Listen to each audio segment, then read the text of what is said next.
the situation themselves. So you won't go in? You won't send the army in? No, soon you will see. Everything will change soon.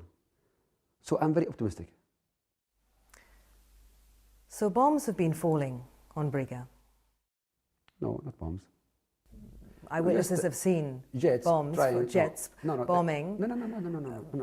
Well, what have they been doing if they haven't been bombing? Briga is empty. Briga is an empty area. There is a harbor, there's an oil harbor, and an oil, installation. So why would you be dropping bombs on an empty area? No, the aircraft trying to frighten everybody from going near to the oil assets. Right. It's very important area. So, but it's a desert.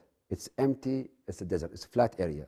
It's not city there. So no one's been harmed by what the jets, the army jets, did today. The army should frighten the people not to go to the harbor, because this is very strategic place for the whole country.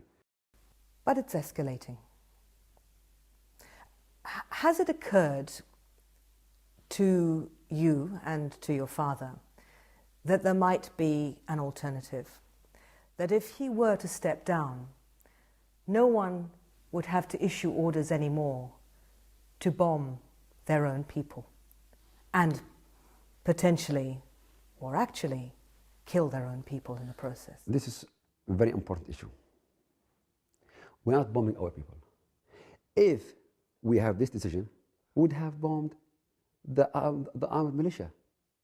They have tanks, they have machine guns, they have arms. They are your own people. No. Wait. Let me finish first. We're not even bombing the armed militia. The army is very patient, even with the armed militia. They have heavy weapons, machine guns, rockets, everything, but even the army is still patient, let alone civilians. What we have heard in the last days, that Libyan Air Force is bombing civilian districts. The Libyan Air Force is bombing demonstrations. The Libyan Air Force is killing civilians. They mentioned, no, wait. They mentioned a specific districts. They mentioned specific areas. So you are now in Tripoli, you are in Libya, take your camera, go and film there, interview those people on those districts, they were mentioned, and show me the bombing. It's very easy. But we're not talking about Tripoli, we're talking about the port of Briga. Look, in a bigger sense, let me explain why I ask. Let me explain why I ask in a bigger sense. Your father is a strong man. Hosni Mubarak was a strong man. But he stood down before he had to send any fighter jets anywhere, because the decision was taken not to punish the people of Egypt. So why is that not an option for your father and your family? I will say, first of all, it's not about a family. First of all, please, there is a big difference. In Egypt, we saw millions of people marching in the streets, sitting days and night in squares of every city. There is not we haven't seen one Egyptian citizen standing for Mr. Mubarak. In Libya, it's the other way around. Have you seen the demonstrations, the rallies? People filling all the squares and the streets? Maybe they were too terrified of your father to risk it up till now. Come on. If they have rally pro-Gaddafi, they are forced. If not, they are good. It's not like this. Okay, so how many popular uprisings do you need to see before you're convinced that your father's regime has a popularity problem? Even in Benghazi, where the biggest demonstration happened, we saw a couple of thousands. In Benghazi, you have 1.5 million people. Here, you have 2 million people. 70% of the people are living in Tripoli and around Tripoli. Please, there's a big illusion. You go and interview the ordinary people in the streets. If they have 1,000 or 2,000, even 10,000, even 100,000, doesn't mean that that everything is over. There's a big difference. Even in Western democracy, if you go, with a 30% of population, 25% of the population, you win the election, let alone in Libya.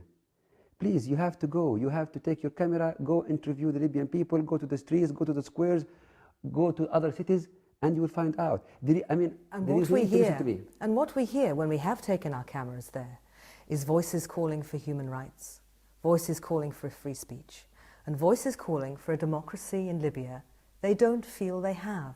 Why is it so hard when it's clear what the winds of change are?